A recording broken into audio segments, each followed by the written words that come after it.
Capítulo 26. A Casa da Vela. A manhã passou para Ben com uma lentidão torturante.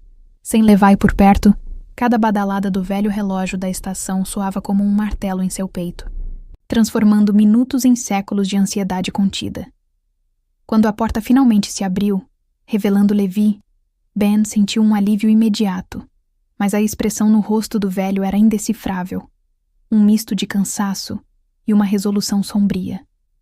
Levi trazia consigo o peso silencioso da descoberta na enfermaria, o registro de nascimento que confirmava suas suspeitas, mas nada disso transpareceu em suas palavras.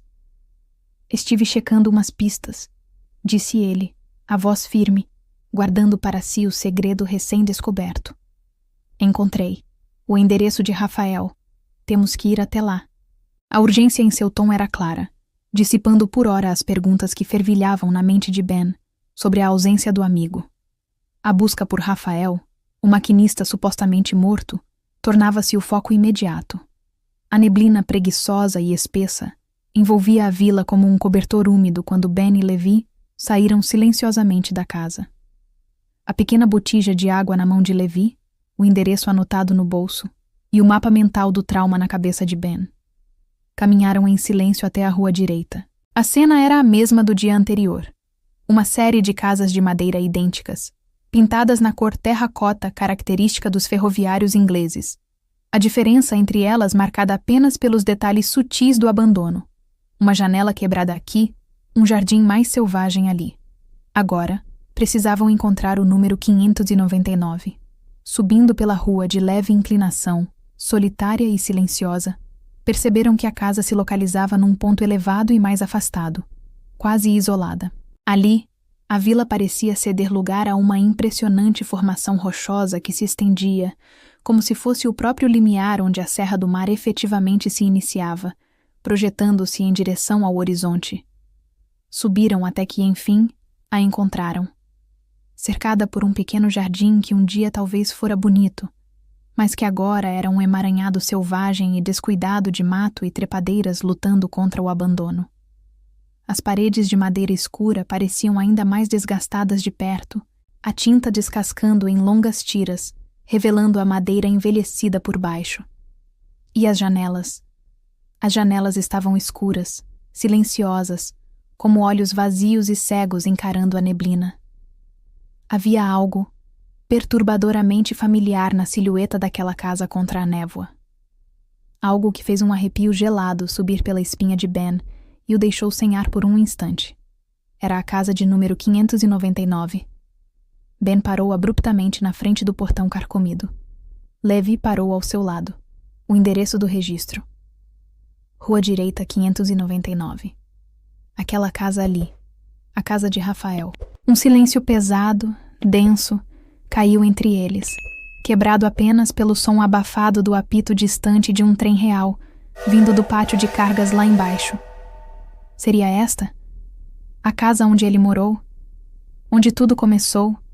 A pergunta ecoava na mente de Ben. O mistério de Paranapiacaba não estava apenas nos trilhos abandonados, nos túneis escuros ou nos arquivos empoeirados do casarão. Estava ali, parado bem na frente deles, observando-os com suas janelas escuras e silenciosas, guardando segredos terríveis na escuridão de seus cômodos vazios e esquecidos. Levi, com a expressão agora mais focada, quase como um investigador diante da cena de um crime antigo, deu uma boa olhada ao redor da casa. Percorreu com os olhos atentos as janelas, a porta da frente com a pintura rachada, e o que parecia ser um acesso lateral, talvez para a cozinha. Apesar da aparência inegavelmente abandonada, das paredes descascadas e do jardim selvagem que quase engolia a entrada, ele percebeu que todas as entradas estavam fechadas. Ele se virou então para Ben, que continuava paralisado, olhando fixamente para a casa. A voz de Levi soou calma, mas firme, com um toque de finalidade que não deixava margem para discussões. As entradas parecem seladas, Benjamin, disse ele, chamando-o pelo nome completo, talvez para trazê-lo de volta à realidade. Não há fechaduras visíveis, mas estão de tal forma que forçar a entrada sem permissão seria errado, e não temos a urgência ou o direito para isso. Não podemos desrespeitar o lugar. Foi nesse exato momento que Levi notou com mais clareza a palidez no rosto de Ben, o tremor fino e contido em seus ombros, os olhos ainda fixos na casa, com uma mistura estranha de terror profundo e uma fascinação quase hipnótica. O choque da descoberta no casarão, e agora a conexão com o nome de Rafael, era claramente informação demais, peso demais, para ser absorvido ali, parado na frente daquela casa carregada de passado e talvez de perigo.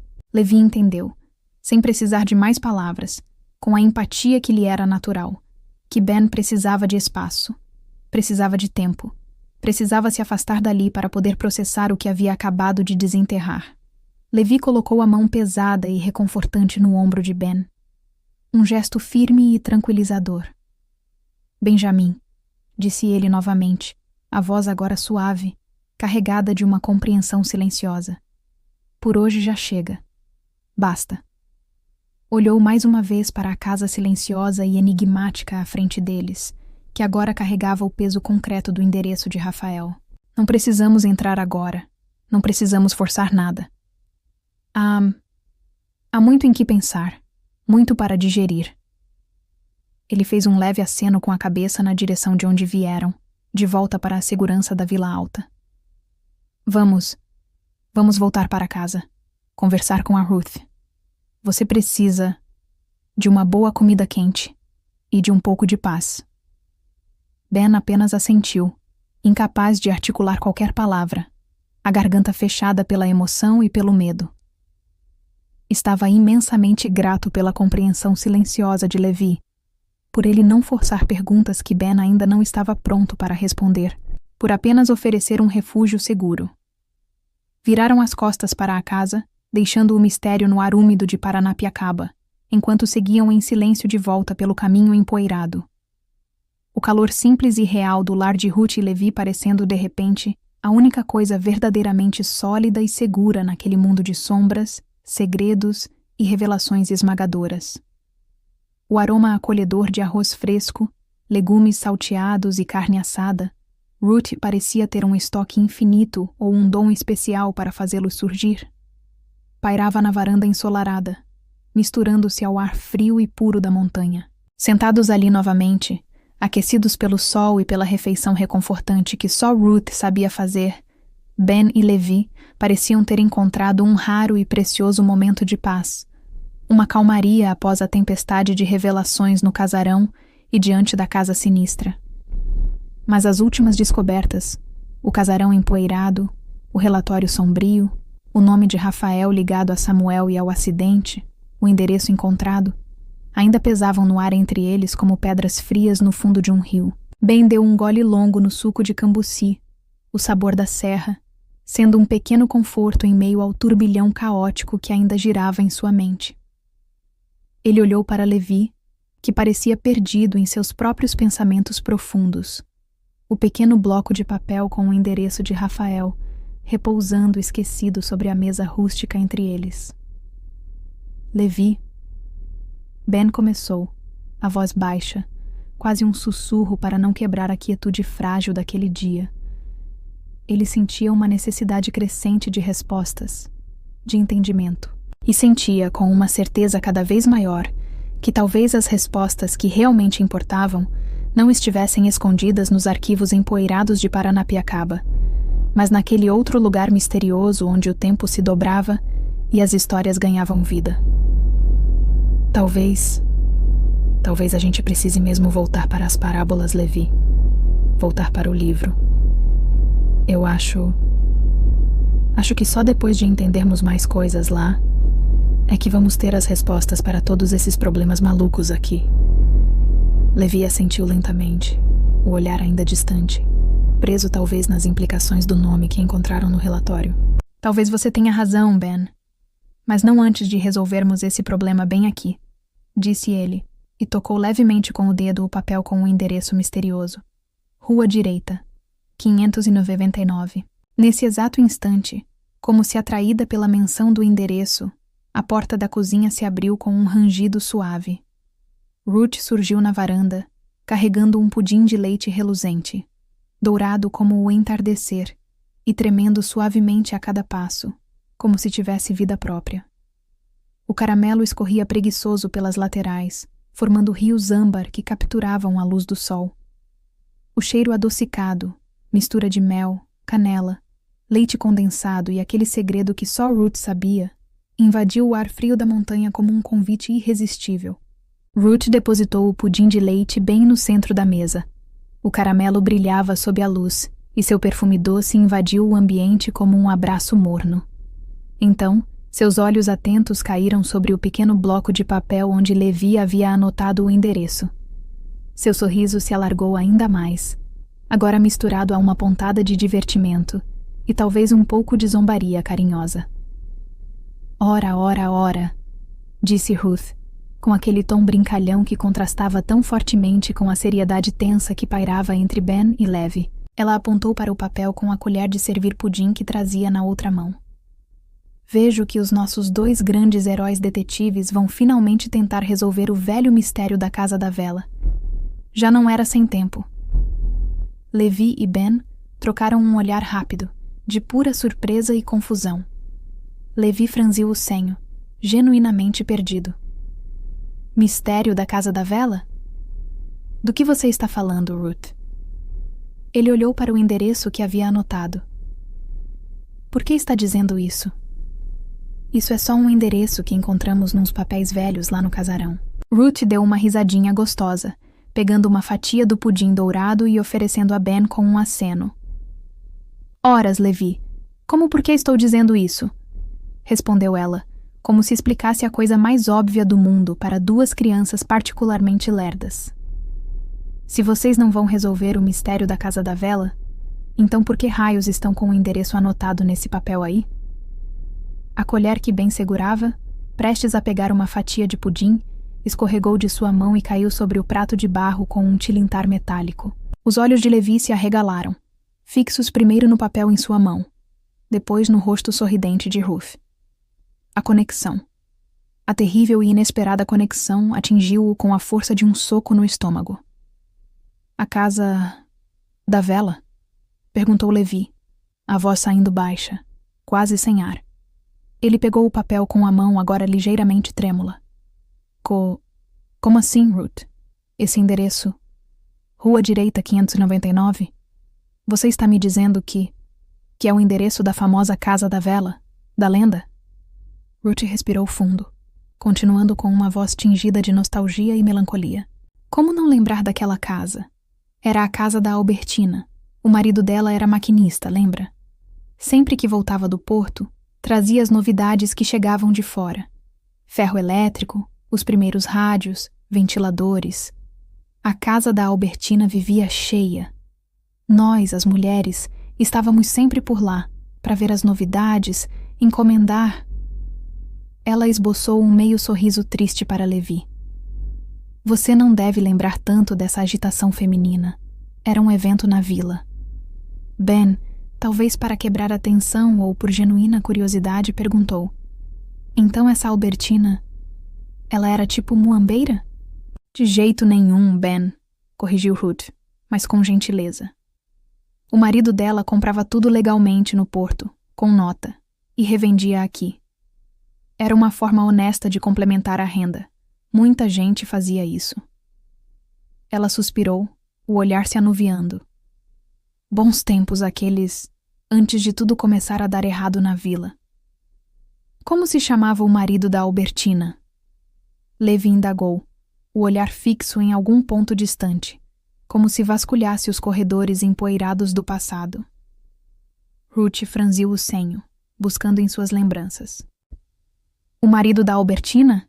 Repetiu pensativa.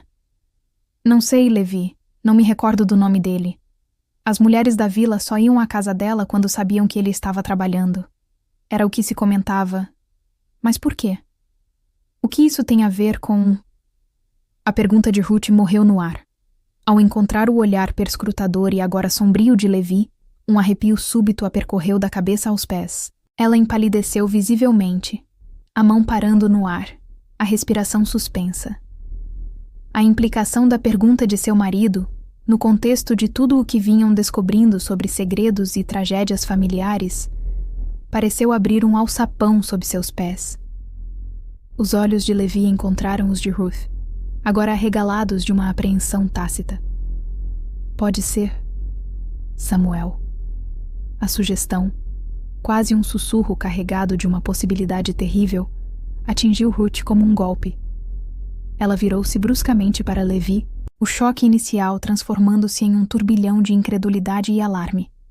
Sua voz falhou, saindo num fio trêmulo e horrorizado. Samuel? O quê? Você está dizendo... O Samuel? O pai de Rafael? Aquele Samuel ben Noash, da missão que Jacobson lhe confiou antes de partir, Levi? É desse Samuel que você está falando? Levi, encarando Ruth com a confirmação clara em seu olhar sério e pesado, assentiu lentamente. Sim, Ruth, aquele Samuel. Fez uma pausa, sentindo o peso da responsabilidade antes de continuar. E sim, eu tenho a missão. Um novo nó, ainda mais apertado e gelado, formou-se na garganta de Ben ao conectar os pontos. A casa da vela, o endereço de Rafael. Os olhos de Ruth e Levi, então, quase que simultaneamente, se voltaram para Ben. Eles notaram o silêncio dele durante todo o relato. A forma como ele evitara cuidadosamente falar sobre encontrar o nome Rafael. Viram a palidez que Ruth notara antes, agora ainda mais acentuada, os olhos do garoto fixos na superfície da mesa, as mãos cerradas em punhos sobre o colo. Havia algo mais ali. Algo muito pessoal. Algo que ia muito além da lenda da Casa da Vela, ou da tragédia familiar de Samuel. Ben respirou fundo, o ar puro da montanha parecendo pesado e insuficiente em seus pulmões. Juntou toda a coragem que conseguiu encontrar nos recantos mais escondidos de sua alma ferida. Rafael, Ben começou, a voz saindo baixa e trêmula, um fio quase inaudível que cortou o breve, tenso silêncio. Levi e Ruth se inclinaram instintivamente para a frente, atentos, esperando. Ben ergueu os olhos por um instante, encontrou o olhar preocupado de Levi, a expressão gentil de Ruth, e então voltou a olhar para as próprias mãos cerradas sobre a mesa, incapaz de encará-los enquanto dizia o resto. As pessoas que supostamente cuidavam de mim, meus tutores, eles se chamavam Rafael e Beatriz. As palavras pairaram no ar da varanda por um instante, que pareceu durar uma eternidade. O silêncio que se seguiu foi tão denso, tão carregado, que pareceu que a própria vila lá embaixo prendia a respiração junto com eles. Levi e Ruth olharam para Ben, depois um para o outro, o choque espalhando-se por seus rostos como uma mancha escura de tinta em pergaminho molhado. Rafael e Beatriz. Os nomes dos algozes de Ben. Não fazia sentido. Se Rafael fosse seu pai, como poderia também ter sido seu cuidador? Ben finalmente levantou os olhos, encarando Levi e Ruth com uma mistura desesperada de medo e uma necessidade quase infantil de que eles entendessem, de que acreditassem nele. Eu ouvi quando Levi leu o nome no relatório ontem, mas não achei que... não podia ser. Não achei que pudesse ser a mesma pessoa. Era um nome de um passado, mas... ele era filho de Samuel. Toda a história que Levi me contou. Ele morava aqui, foi dado como desaparecido. A voz de Ben falhou, as lágrimas finalmente ameaçando escapar.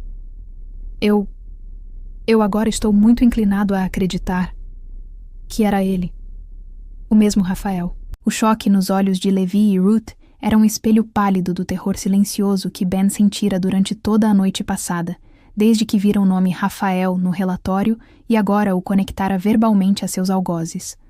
O filho desaparecido de Samuel, o morador da sinistra Casa da Vela, era, sem sombra de dúvida, o mesmo Rafael que havia maltratado Ben por anos. O mistério sombrio da vila não era apenas uma história antiga de fantasmas e lendas. Era a raiz, a origem do trauma profundo do garoto assustado, sentado bem na frente deles. O peso esmagador daquela revelação final pareceu sugar todo o ar da varanda ensolarada. A lenda sombria da Casa da Vela, a tragédia esquecida da ferrovia, o legado de Jacobson. Tudo, Absolutamente tudo se entrelaçava agora de forma brutal e inegável no sofrimento daquele menino e na história terrível e ainda não totalmente contada do homem chamado Rafael. Para Levi, o fardo era ainda mais cortante, pois ele carregava consigo a lembrança nítida do registro da enfermaria, a prova fria de que aquele mesmo Rafael constava como pai de um menino chamado Benjamim. A angústia estampada no rosto de Ben era tão palpável, sua dor tão crua ao finalmente verbalizar o nome de seu algoz, que Levi simplesmente não tivera coragem, nem no dia anterior ao encontrar o documento, nem naquele instante, de acrescentar essa última e potencialmente aniquiladora peça ao já torturante quebra-cabeça do garoto.